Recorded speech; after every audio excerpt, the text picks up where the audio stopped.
قطب الدین بختیار کاکی، ان کا مزار شریف مہلولی شریف میں، یہی بتا دیتا ہوں۔ اب ان کو غریب نواز نے دلی بھیج دیا۔ کہاں بھیجا؟ دلی کا بادشاہ اس وقت شمس الدین تھا۔ کون تھا بادشاہ وہاں کا؟ وہ اللہ والوں سے بڑی محبت کرتا تھا۔ غریب نواز کے اتنے چہیتے خلیفہ، تو ان کے ہاتھ چومے، سر پہ رکھوا، کہیں بھی جاتا تھا نا تو ہاتھ چوم کے جاتا تھا، سر پہ ہاتھ رکھوا کے جاتا تھا اللہ والے سے۔ اور جبکہ اس بادشاہ سے ملنے کے لیے بڑے بڑے لوگ لائن میں لگے رہتے تھے، بڑے بڑے لوگ، مگر ان سے مل کے جاتا تھا۔ تو پہلے نا بڑے لوگ جیسے آج ماروتی کار، بڑی بڑی کاریں اس میں جاتے، پلینوں میں، اس میں جاتے، اللہ والے اس وقت جو بڑے ہوتے تھے نا وہ ڈولی میں چلتے تھے، ڈولی میں۔ وہ دور ہوتا، کائے میں چلتے تھے بولو پیارے؟ خواجہ قطب الدین بختیار کاکی جب دلی میں گئے تو شمس الدین بادشاہ نے اپنی ایک منزلہ ڈولی جو تھی اس کو 2 منزل بنوا لی۔ سبحان اللہ بولو۔ 2 منزلہ ڈولی بنوا لی، نیچے والی میں دلی کا بادشاہ تھا اور اوپر والی میں فقیر خواجہ قطب الدین بختیار کاکی بیٹھے ہوئے تھے۔ اللہ اللہ،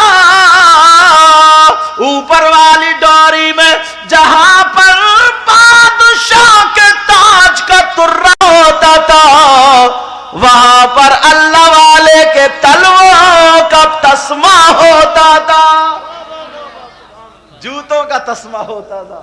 اس سے بھی پتا چل گیا کوئی دنیا والا کتنا ہی بڑا بادشاہ مگر انہی کے قدموں میں رہتا ہے۔ اب ذرا سنو، بڑی پوچھ گچھ، جو بھی جاتے تھے ہاتھ چوم کے جاتے تھے، مگر اس دور میں نا کچھ مولوی، کچھ فقیر، حاسدین، پھٹیچر، جو حسد کرنے والے، انہوں نے کہا یار ہم اتنے دنوں سے ہیں یہاں پہ، ہماری کوئی پوچھ گچھ نہیں ہے، اور یہ ابھی آئے ہیں، ان کی تو ڈولی تک اوپر بن گئی۔ ایسا کرو اس فقیر کو یہاں سے پتہ صاف کرو ورنہ سب کی لائنٹینیں بجھا دے گا یہ۔ کیونکہ خواجہ قطب الدین بختیار کاکی ایک مرتبہ چہرہ دیکھ کے بتا دیا کرتے تھے کہ یہ نقلی ہے یا اصلی ہے۔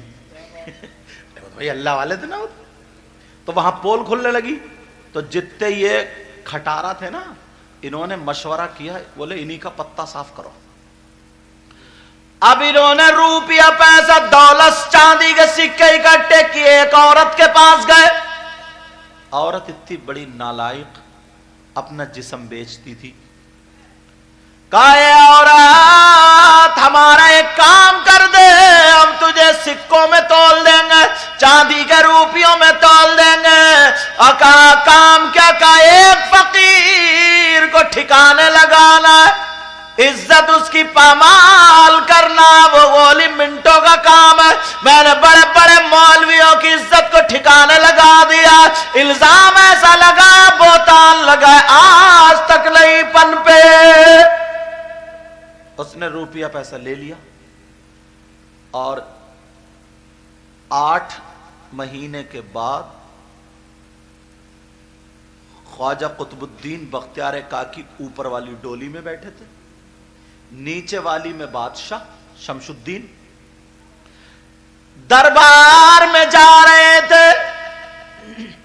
دربار کے قریب وہ عورت آ گئی، کپڑے پھاڑ لیے، چیخنے لگی، چلانے لگی، کہنے لگی بادشاہ میں ہلاک ہو گئی، برباد ہو گئی، میری دنیا لٹ گئی ہے، مجھے زمین میں دھسا دو، مار دو، میرے ٹکڑے کر دو، میرا گوشت کتوں کو کھلا دو، بادشاہ حشر کے دن تمہارا دامن پکڑوں گی، حساب و کتاب ہوگا۔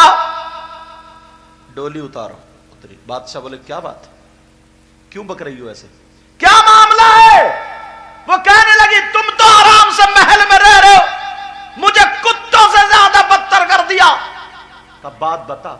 وہ کہنے لگی مجھ پہ بربریت کے پہاڑ توڑے گئے، مجھے جینا نہیں ہے، مجھے مار دو، زہر دے دو یا ٹکڑے ٹکڑے کر دو، مگر اللہ کے یہاں تمہارا دامن شمس الدین کی بادشاہ تھی تو اس میں مجھ پہ ظلم ہوا. بادشاہ کہنے لگا کس نے ظلم کیا بولو تو کون ہے وہ؟ عورت کہنے لگی بتانے سے کیا فائدہ، تم کچھ نہیں کرو گے. شمس الدین نے نکالی تلوار، کہا جانتی نہیں ہے میری تلوار کو، یہ حق کے لیے چلتی ہے، ٹکڑے کر کے رکھ دے گی. بول کون ہے وہ، بات کیا بتا. تو وہ عورت کہنے لگی بادشاہ ابھی میری شادی نہیں ہوئی ہے. کہا شادی نہیں ہوئی ہے؟ کہا جی. اس نے سر پکڑا، اے عورت تو نے تو زمین آسمان ایک کر دیا، سر پہ زمین کو اٹھا لیا. کل کو میں اپنے آدمیوں کو بھیجوں گا، تیرے لیے رشتہ ڈھونڈ لیں گے، جو تجھے پسند ہوگا یا اسے تو پسند ہوگی شادی میں کرا دوں گا. یہ کتنی بڑی بات ہے، تو اتنے بڑے بڑے جملے بول رہی ہے. بادشاہ سے وہ عورت کہنے لگی بادشاہ معاملہ یہ نہیں ہے. کہ پھر کیا ہے؟ کہ میری شادی نہیں ہوئی ہے. آگے تو سنو پھر کیا بات ہے. کہ شادی نہیں ہوئی ہے مگر میرے پیٹ میں بچہ ہے. بچہ ہے؟ کہا جی میرا کوئی پرسان حال نہیں، کوئی اس سے کچھ بول ہی نہیں سکتا، ایسا بندہ ہو. اب بادشاہ غصے میں آ گیا، کہا بتا. اب شمس الدین کی تلوار اٹھے گی، بول کون ہے وہ. عورت کہنے لگی مت پوچھو نام مت پوچھو، تم مجھے ہی مارو گے، اب بھی مجھے ہی مار دو، میرے ٹکڑے کر دو، مگر تمہارا دامن نہیں چھوڑوں گی. اچھا کہ بات بتا کون ہے، ڈرتی کیوں ہے؟ کہ بہت ڈر لگتا ہے. کب ڈرے مت بتا. وہ عورت کہنے لگی بادشاہ تمہاری ڈولی میں جو فقیر بیٹھا ہے، خواجہ قطب الدین بختیار کاکی کے بارے میں کہا، جو فقیر بیٹھا اس نے میرے ساتھ غلط حرکت کی ہے، میرے پیٹ میں اسی کا بچہ ہے. اب تو گردن جھک گئی. کہا میں، کیونکہ شمس الدین ہاتھ چومتے تھے ان کے، گردن جھک گئی. دلی کی تاریخ اٹھا کے دیکھ لیو، جو لوگ کہتے ہیں نا اللہ والے مدد نہیں کرتے ہیں، ان کے گالی والی تو مت دینا، منہ پہ تماچا ہی مت مارنا، ان سے کہنا پیارے پہلے تاریخ پڑھو بعد میں بات کرو. ہمیں کسی کو گالی نہیں دینا، ہو سکتا کل کو یہ ہماری ہی ہو. لیکن ذرا سنو پیارے، ذرا توجہ کرو. وہ کہنے لگی پیٹ میں جو بچہ وہ اسی کا ہے. اب تو دل گردن جھک گئی. خواجہ قطب الدین بختیار کاکی نے سنا، ان کی بھی آنکھوں میں آنسو. جتنے بناوٹی فقیر تھے مولانا تھے وہ سب آ گئے. آنے کے بعد کہنے لگے او دلی کے بادشاہ، تم نے ایسے گندے فقیر کو رکھا، اسی کے ہاتھ چوم دو، اس کی بوٹی بوٹی کر دو، ٹکڑا کر دو، اس کا گوشت کتوں کو کھلا دو، مار دو جان سے. اب وہ بادشاہ کی گردن جھکی پڑی ہے، کچھ نہیں بولنا. دوسری مرتبہ پھر کہا تم ہمیں اجازت دے دو، ہم ابھی ڈولی سے نکال کے اس فقیر کی بوٹی بوٹی کر دیں گے. اس نے پوری دلی کو گندا کر دیا. جب اتنا سنا، خواجہ قطب الدین بختیار کاکی ڈولی سے نکل کے باہر آئے. آنکھوں میں آنسو تھے، داڑھی سے ٹپ ٹپ آنسو گر رہے تھے. آنکھوں میں سو کہ نا داڑھی سے نکل کے.